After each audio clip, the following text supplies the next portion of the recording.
Scott Wiley here, the Executive Director of Wisdom International. We're celebrating our 25th anniversary this year. What began as a radio program in a single city has grown into a global ministry now in 16 languages. We're hosting a banquet to celebrate all that the Lord has done, and you're invited. Please visit wisdomonline.org/25. That's wisdomonline.org/25. There's a link in the show notes. And now here's Stephen with today's message from Wisdom for the Heart.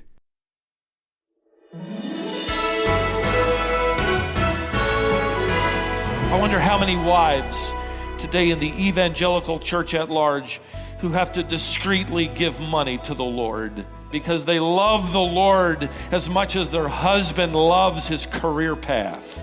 They're living out the exhortation of the Apostle Paul, who commended believing women in that early church, who sanctified their homes and blessed their husbands and their children more than their families could ever realize with their biblical insight and their spiritual dedication and godly commitment.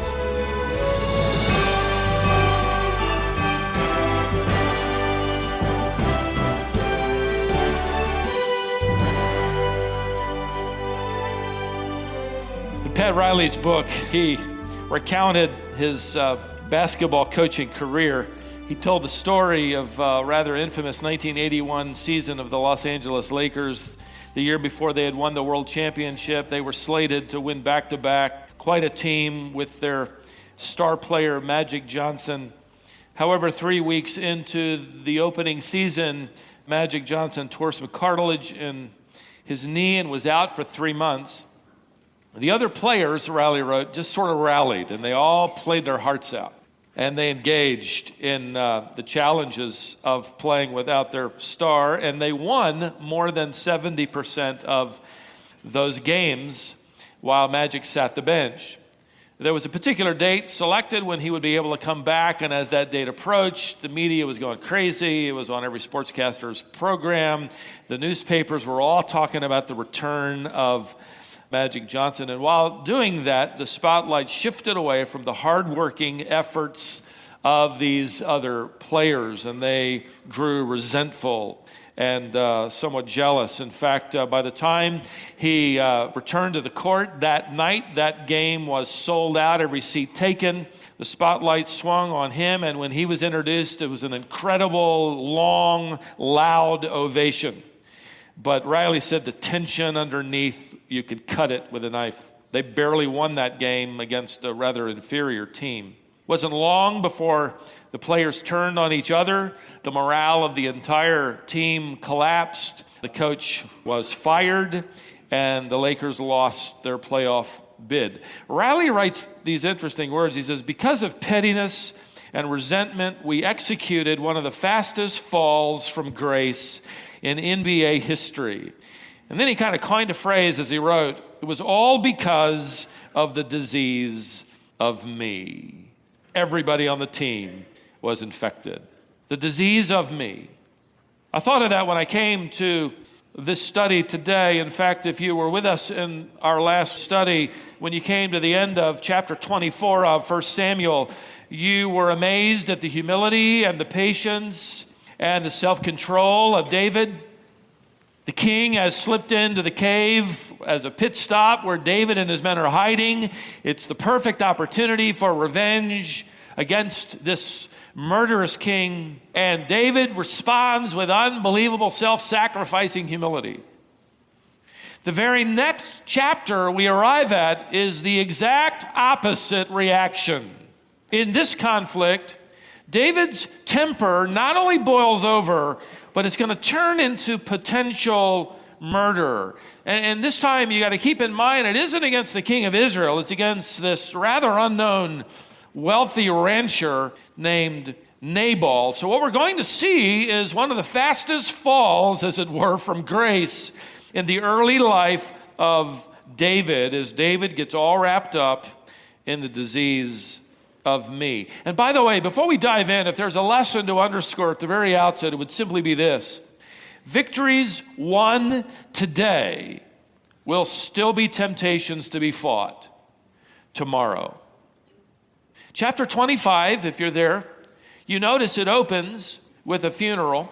David's beloved friend and mentor, Samuel, has died. In fact, as I opened to chapter 25 in my study to see where we would go next, I read those first three words, "Now Samuel died," and thought, that's my sermon. That's where I'm going to stop. So much to say. However, this isn't the biography of Samuel. This is the biography of David that we're focusing on. But I do want us to just pause long enough for taps to play, shall we? Let's stop and recognize the passing of the spiritual warrior, the last of the judges, a priest who'd been dedicated to the worship and service of God when he was a little boy by his godly mother some 80 years earlier. He's the founder of the school of prophets. Their influence for the cause of God is felt throughout the nation. He's the kingmaker, anointing their first king, effectively, with great courage, dethroning him. And he has only, in a few years earlier, now just anointed David. David has been mentored in the ways of faith and trust, and now this grand man of faith dies. My mind went to this past summer. Marcia and I traveled to California, and I had an opportunity to speak at a conference center for the week, and David and Lucy Burgraff traveled with us for a few days. We went early. Marcia had never been to the West Coast, and so we showed up early to see some of the sights in the San Francisco Bay Area. That famous street, Lombard Street. Of course, we did all the tourist, picture taking, Big Sur. We took that trip along the coast, the Golden Gate Bridge, watching the fog roll in, just amazing sights. And then we went to Muir Woods, and we walked through this incredible redwood forest. Amazing. Some of those trees over 2,000 years old. Massive. Can't see the tops. Take a dozen plus people to hold hands and encircle one of those massive trees. One of them had fallen earlier in the summer, and there was a placard near it that said the impact of this tree falling could be heard miles away. I can't imagine how the death of this man reverberated throughout the entire nation. The old prophet is gone. Everyone comes, including David and his mighty men, to pay their respects. And I say all of that to sort of set perhaps what is the emotional setting in David's own heart. You can almost feel a little bit of the heaviness, the sadness, perhaps even a sense of emptiness that David would have felt. And you read the words at the end of verse 1 that simply say, "Then David rose and went down to the wilderness of Paran," and you're left to question, now what? David's spiritual leader is gone. The anchor of Israel has passed away. If there was ever a time for David to doubt, for David to sense an insecurity in his own heart and mind, to be impatient, it would be now. He has no idea that the next form of prophetic encouragement is going to come from the lips of an unappreciated, godly woman. So with that as a setting, let's get into this scene. There are three primary characters, a few playing secondary roles. But the first character is introduced to us, and character is the right word for this guy, by the way. Verse 2, there was a man in Maon whose business was in Carmel. The man was very rich. How rich? He owned 3,000 sheep and 1,000 goats. That's how rich. This man was wealthy. In fact, the Hebrew word for rich can be translated literally heavy. In our vernacular, we would say this man was loaded. He was loaded. If he lived today, he'd have a huge house and a 5-car garage. In those garages, it'd be a Bentley and a Mercedes sports coupe, a Lamborghini, a Ferrari, and best of all, a Chevy pickup truck right there, if he was smart. Now, the problem with Nabal is not that he's rich. The problem is he is godless. Nabal means fool. Some Old Testament scholars that I read think this is his nickname. The word Nabal or fool, you got to keep in mind, is not a reference to some kind of intellectual deficiency. It refers to a person and a character who denies and defies God. For the fool has said in his heart, there is no what? No God. In the Bible, a fool is someone who denies God. A wise person is someone who walks with God. Has nothing to do with IQ. What's especially tragic is that we're told here, as he's introduced here at the bottom of verse 3, he's a Calebite. We're told he is a descendant of Caleb, that great pioneer, that godly man of faith who served alongside of Joshua. This descendant of Caleb knows nothing of the character and faith of his forefather. The description worsens. There in verse 3, we're told that Nabal was harsh and badly behaved. You could render that evil in his dealings.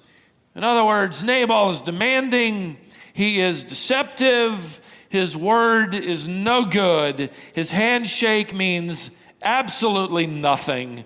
In fact, over in verse 17, he's further described by one of his servants as a man who will not listen to anybody. We can't speak to him. So you put all of this together, and here's a guy, you can almost see him. He's a wealthy, out for himself, cheat you out of your last dime kind of guy. He's deceptive. He's arrogant. He would be the kind of guy that if you met him, it wouldn't be long, and he'd lean back in his chair, and he'd tell you how he pulled himself up by his own bootstraps, that he was the self-made man, and you'd be forced to listen to him. I couldn't help but think, as I read this description, that the world is full of Nabals. Godless, self-made, proud, deceitful men. They are fools in designer clothing. With that as a backdrop, the next character emerges, and if there's a mismatched couple in the Bible, it would be Nabal and his wife. She's described in verse 3. Notice the middle part. The name of his wife was Abigail. The woman was discerning and beautiful. Discerning, you could translate that. She had outstanding insight. She was perceptive. In fact, from what we will later learn of her as she testifies to David, we know that she loved God as much as her husband loved himself. She loved her people and cared about them as much as Nabal cared about his own stuff. She was spiritually wise, and Nabal was spiritually blind. I agree with F.B. Meyer, the old British pastor who wrote over 100 years ago, that it is remarkable how many Abigails get married to Nabals. He wrote, they are God-fearing, tender, gentle in their sensibilities, high-minded and noble in their ideals, and they become tied in union with men for whom they have no spiritual or true affinity. He would write, in Abigail's case, their relationship would have been arranged, and it would have been. She more than likely came into his home as a young woman bound to this man of her father's choosing. Nonetheless, she would make her husband and her home all the more holy by her sanctifying presence and influence. She did, but we can only imagine the volume that could have been written by her.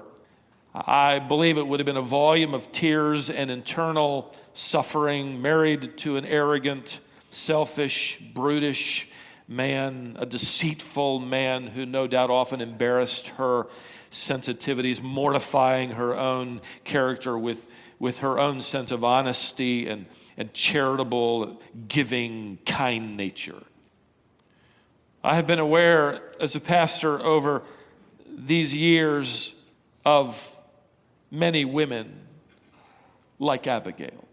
One woman came to my mind in particular who no longer attends, moved away, but came several years ago. She would be beaten if she attended church without her husband's permission. She had to ask every week. She demonstrated incredible perseverance and insight and patience. In fact, on one occasion, she came up to me and asked for prayer so that she might wisely approach her husband with the request that she attend a woman's special meeting here at church.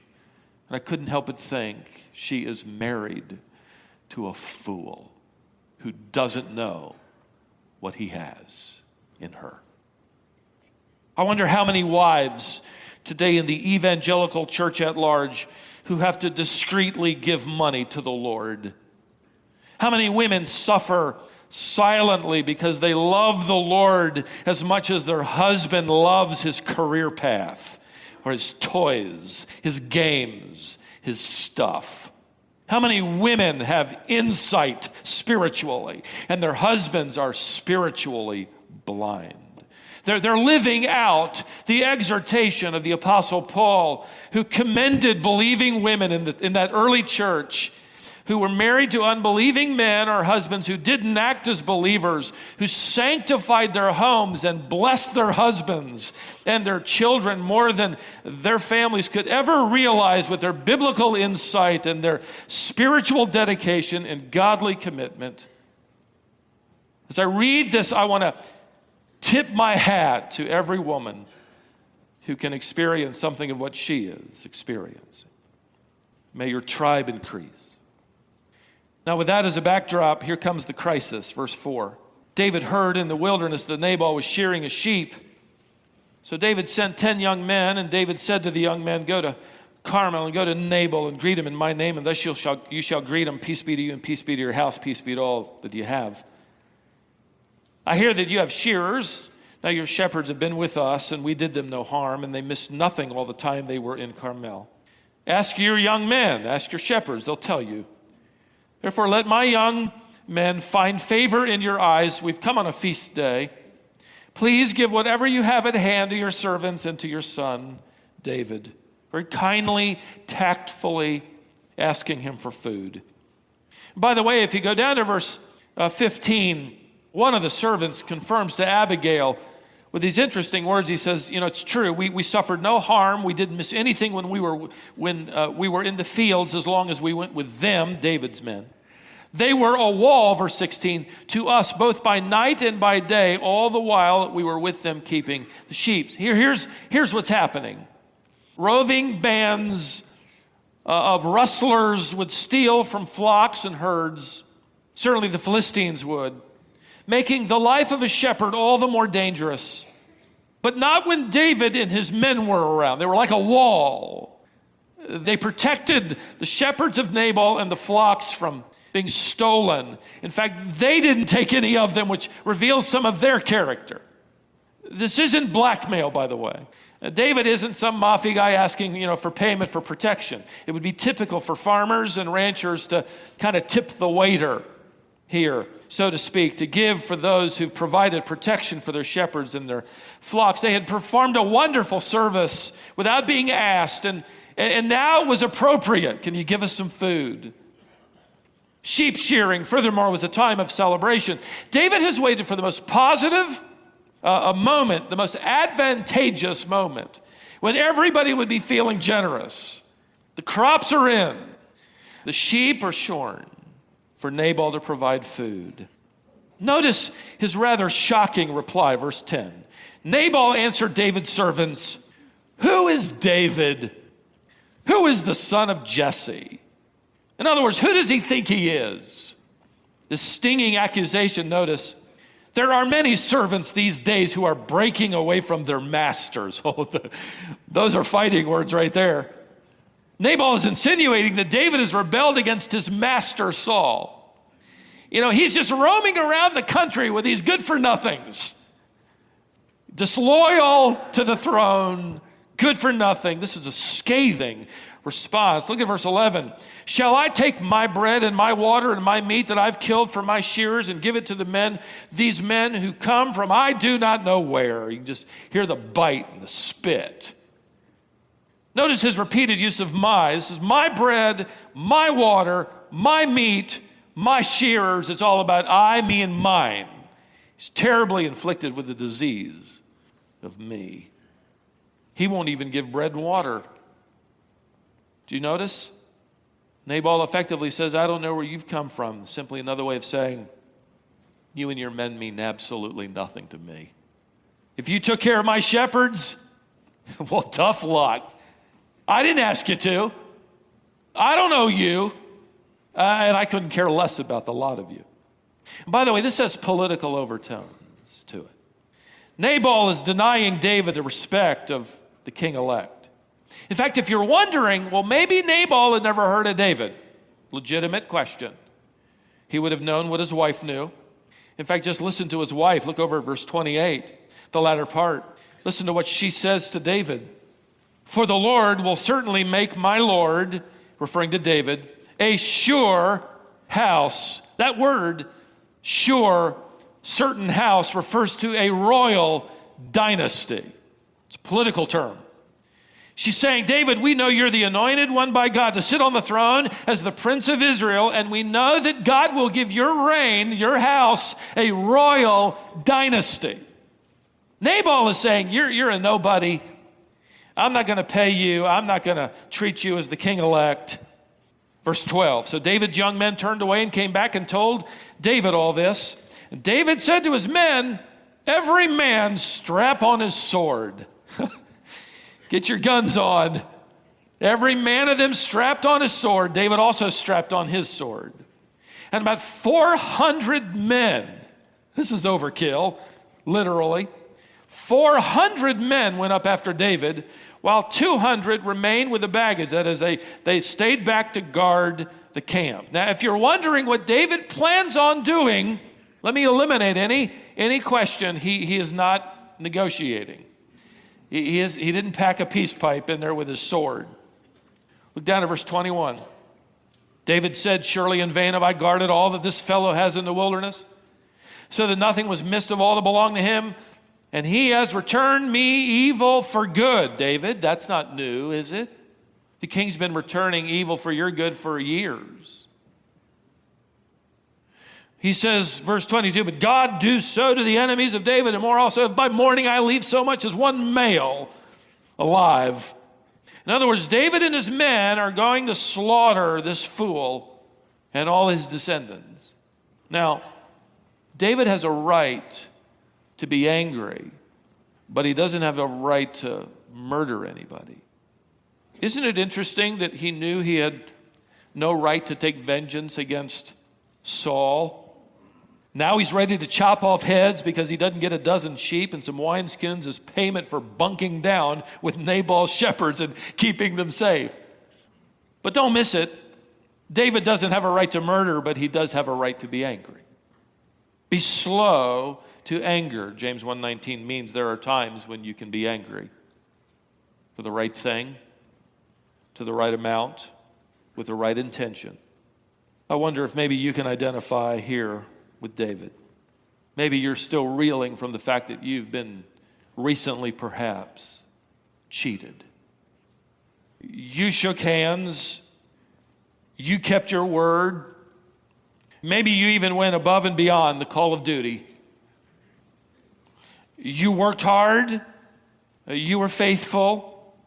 Somebody forgot to pay up or notice or reward. Even worse, your kindness was returned with harshness. Your service was intentionally overlooked. Your motives were misrepresented. Your self-sacrifice has been unrewarded.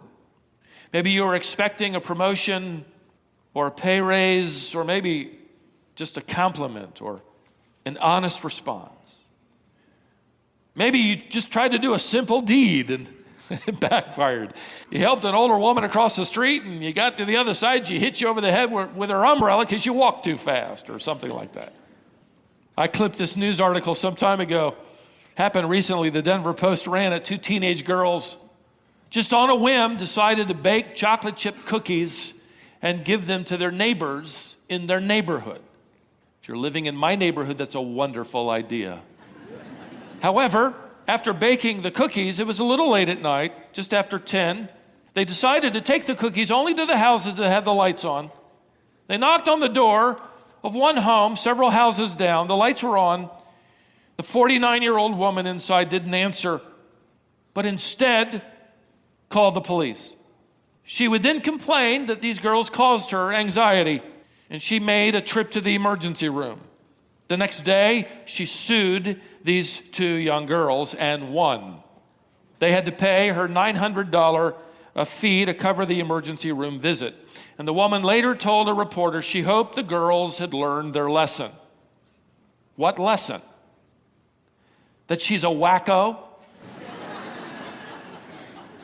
That didn't sound very spiritual, did it? In fact, that's not in my notes. For David, the stakes are a lot higher, obviously. It isn't about, cookies, but he is reacting with rage that is now consuming him. He actually has a bad case of the disease of me. I've been insulted. I have been mistreated. I have done right, and I'm being treated wrong.